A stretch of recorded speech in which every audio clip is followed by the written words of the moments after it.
ሄሮዶቶስ ፋዘር ኦፍ ሂስትሪ ሊሆን አይችልም ለኢትዮጵያውያን። ለምሳሌ ሳውዝ ኮሪያ የተወሰነ የሂስቶሪዮግራፊን እና በተለይ ደግሞ ከህብረተሰብ ምንጮች ታሪክን የመስራት ጉዳይ አንድ ትሬኒንግ ተሳትፌ ነበር።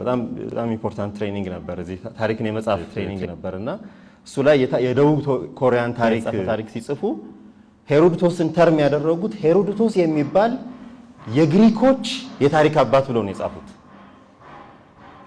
የዓለም ታሪክ አባት ሊሆን አይችልም።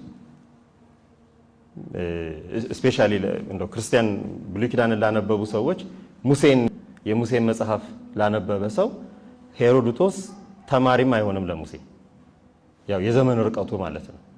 የኖሩበት ሙሴ 1600 ቅድመ ልደተ ክርስቶስ ነው። ሄሮዶቶስ 300 ነው ወይም 400 ምናምን ያው የምታውቁት ነው። ስለዚህ ይሄ በራሱ ኢንፍሉዌንስ ቅድም ያሉት ነው። የውጭ ኢንፍሉዌንስ የውጭ ጣልቃ ገብ የምንለውን ነገር እንዴት አድርገው ነው እኛን ከኛ ያስለቀቁን?